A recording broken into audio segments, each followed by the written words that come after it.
ಬಂಧುಗಳೇ, ಒಬ್ಬ MP ಆಗಿ ಯಾವ ರೀತಿ ಕ್ಷೇತ್ರವನ್ನು ಅಭಿವೃದ್ಧಿ ಮಾಡಬೇಕೆಂಬುದನ್ನ ನಮ್ಮೆಲ್ಲರಿಗೂ ತೋರಿಸಿಕೊಟ್ಟಂತ ನಮ್ಮೆಲ್ಲರ ಪ್ರೀತಿಯ ರಾಘಣ್ಣ ಸನ್ಮಾನ್ಯ ರಾಘವೇಂದ್ರ ಅವರು ಈ ಸಭೆಯಲ್ಲಿ ಸ್ವಾಗತವನ್ನು ಮಾಡಬೇಕು ಅನ್ನೋ ವಿನಂತಿಯನ್ನ ಮಾಡ್ತಾ ಇದ್ದೇನೆ.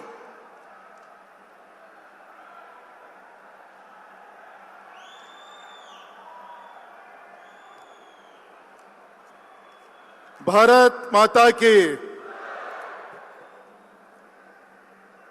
ತುಂಬ ದಿನಗಳಿಂದ ತುಂಬ ಕ್ಷಣಗಳಿಂದ ಕಾಯ್ತಿರುವಂಥ ನಮ್ಮ ವಿಶ್ವಕಂಡ ಹೆಮ್ಮೆಯ ನಾಯಕರನ್ನ ತುಂಬ ಹತ್ತಿರದಿಂದ ನೋಡುವಂಥ ಒಂದು ಸೌಭಾಗ್ಯ ನಮಗೆ. ಸ್ವಾತಂತ್ರ್ಯ ಬಂದು 76 ವರ್ಷಗಳಾದರೂ ಕೂಡ ಅನೇಕ ರಂಗಗಳಲ್ಲಿ ಇನ್ನೂ ಕೂಡ ಅಂಬೆಗಾಲನ್ನು ಹಾಕ್ತಿದ್ದಂಥ ಭಾರತವನ್ನು ಕೇವಲ ಒಂದೇ ದಶಕದ ಅಧಿಕಾರದ ಅವಧಿಯಲ್ಲಿ ನಭವತೋ ನ ಭವಿಷ್ಯತಿ ಎಂಬಂತೆ ದಾಪುಗಾಲು ಹಾಕುವಂತೆ ಹಣೆ ಬರಹವನ್ನು ಬದಲಾಯಿಸಿದಂಥ ಜಗದೇಕ ವೀರರಾದಂಥ ನಮ್ಮ ನರೇಂದ್ರ ಮೋದಿಜಿಯವರು, ಅದೇ ರೀತಿ ಕುವೆಂಪು ಅವರು ಹೇಳಿದ್ದು, ಏನಾದರೂ ಆಗು ಮೊದಲು ಮಾನವನಾಗು. ಆದರೆ ನಮ್ಮ ಮೋದಿಜಿಯವರು ವಿಶ್ವ ಮಾನವ ಆಗಿದ್ದಾರೆ ಅಂತೇಳಿ ತುಂಬ ಅಭಿಮಾನದಿಂದ ಸಂದರ್ಭವನ್ನು ಹೇಳಲಿಕ್ಕೆ ಇಚ್ಛೆ ಪಡ್ತೇನೆ.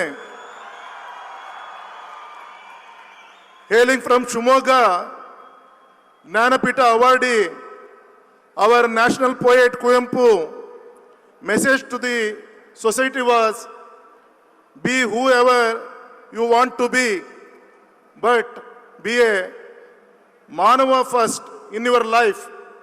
But sir, I would like to say on behalf of whole gathering here that you are not just Manava, but turn out to be Vishwa Manava for our nation, sir.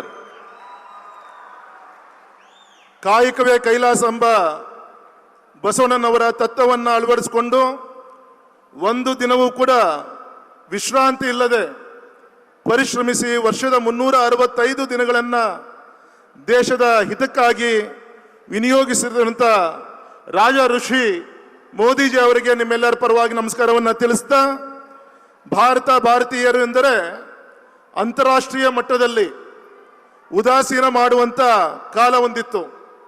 ಆದರೆ ಇವತ್ತು ಆತ್ಮವಿಶ್ವಾಸದಿಂದ ಭಾರತೀಯರು ತಲೆ ಎತ್ತುವಂತೆ ಮಾಡಿದಂಥ ವಿಶ್ವ ವಿಜೇತ ನಮ್ಮ ನರೇಂದ್ರ ಮೋದಿಜಿಯವರು ಅಂತೇಳಿ ಇವತ್ತು ಅಭಿಮಾನದಿಂದ ಹೇಳ್ತಾ, ನಮ್ಮ ರೈತ, ದೀನದಲಿತರು, ಬಡವರ್ಗದವರು, ಮಹಿಳೆಯರು, ಯುವಕರು ಮುಂತಾದೆಲ್ಲ ನವ ನೂತನ ಕಾರ್ಯಕ್ರಮಗಳನ್ನು ಹಾಕೊಟ್ಟಂಥ ನಮ್ಮ ಹೆಮ್ಮೆಯ ಭಾಗ್ಯ ವಿಧಾತ ಸನ್ಮಾನ್ಯ ಶ್ರೀಯುತ ರೆಸ್ಪೆಕ್ಟೆಡ್ ನರೇಂದ್ರ ಮೋದಿಜಿ ಅವರಿಗೆ ನಮ್ಮ ಶಿವಮೊಗ್ಗ ಮಧ್ಯ ಕರ್ನಾಟಕದ ಪರವಾಗಿ ಮತ್ತೊಮ್ಮೆ ಹೃತ್ಪೂರ್ವಕ